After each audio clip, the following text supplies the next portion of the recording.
5 semaines en ballon de Jules Verne. Biographie de l'auteur. Jules Gabriel Verne, né en 1828 à Nantes et mort en 1905 à Amiens, est un auteur français renommé pour ses romans d'aventure et de science-fiction. Son œuvre, principalement constituée de romans, est souvent centrée sur les progrès scientifiques du XIXe siècle.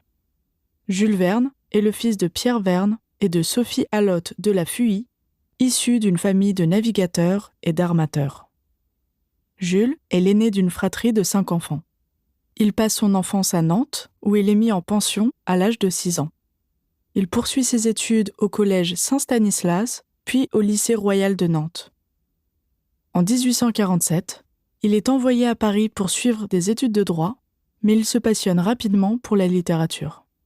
Verne commence par écrire des pièces de théâtre, mais ne rencontre le succès qu'en 1863 avec la publication de son premier roman, 5 semaines en ballon, chez l'éditeur Pierre-Jules Hetzel. Ce roman connaît un immense succès, y compris à l'étranger, et marque le début de sa collaboration avec Hetzel, qui durera 40 ans. À partir des Aventures du capitaine Hatteras, ces romans s'inscrivent dans la série des Voyages extraordinaires, qui comprend 62 romans et 18 nouvelles.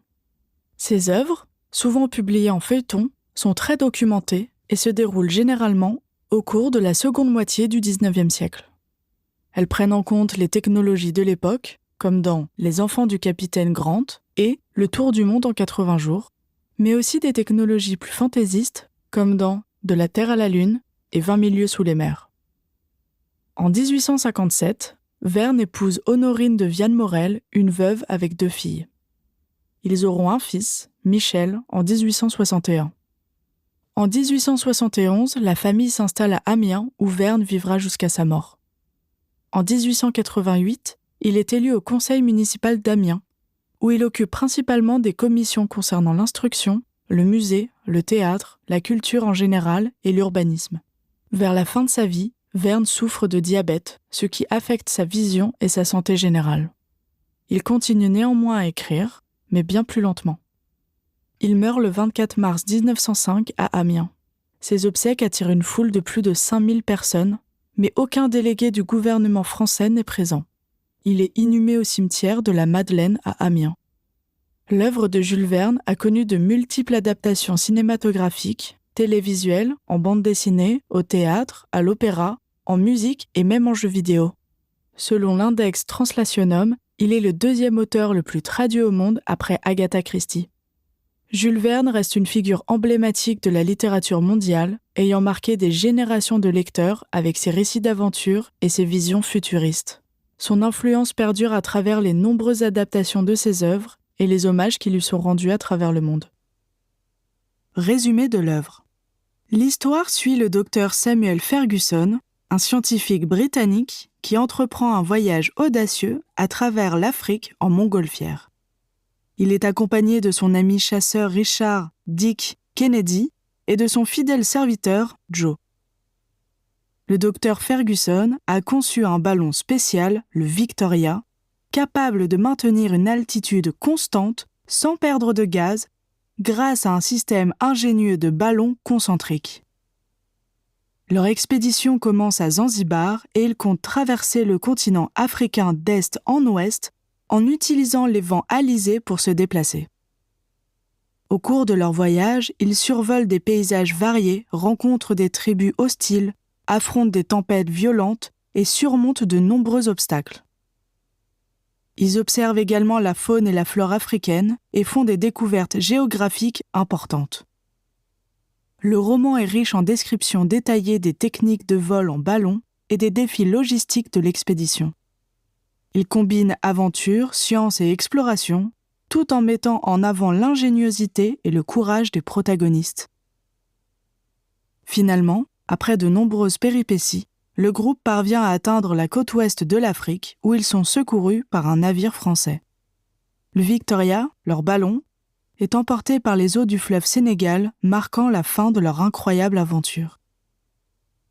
Contexte historique. Jules Verne a écrit 5 semaines en ballon dans un contexte historique du milieu du XIXe siècle, une période marquée par des avancées scientifiques et technologiques significatives. Le roman a été publié pour la première fois en 1863, une époque où l'exploration et la découverte étaient des thèmes très populaires. C'était également une période de révolution industrielle où les innovations dans les domaines de la science et de la technologie suscitaient un grand intérêt public. Jules Verne a commencé à écrire des pièces de théâtre avant de se tourner vers les romans. 5 semaines en ballon est son premier roman publié par l'éditeur Pierre-Jules Hetzel, et il a rencontré un immense succès tant en France qu'à l'étranger.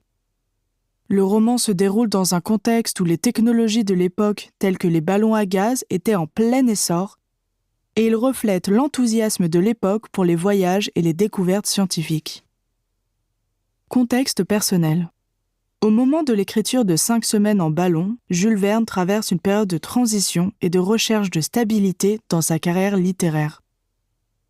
Après plusieurs tentatives infructueuses dans le théâtre et d'autres genres littéraires, il rencontre Pierre-Jules Hetzel, un éditeur influent qui joue un rôle déterminant dans sa carrière. Hetzel encourage Verne à retravailler un manuscrit initialement intitulé « Un voyage en l'air » pour en faire une œuvre plus scientifique et plus accessible.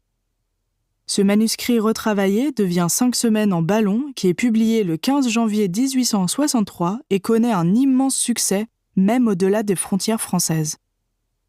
Ce succès marque le début de la série des voyages extraordinaires et assure à Jules Verne une stabilité financière et une reconnaissance littéraire. Les personnages. Dr Samuel Fergusson. Le docteur Fergusson est un savant et explorateur britannique. Il est décrit comme un homme déterminé, ingénieux et courageux. Il est le cerveau derrière l'expédition en ballon et a une grande confiance en ses capacités et en ses inventions. Il est également très méthodique et scientifique dans son approche. Richard Dick Kennedy. Dick Kennedy est un chasseur écossais et un ami proche du docteur Fergusson. Il est décrit comme un homme robuste, pragmatique et sceptique. Kennedy est souvent préoccupé par les dangers de l'expédition et sert de contrepoids réaliste aux ambitions parfois audacieuses de Fergusson.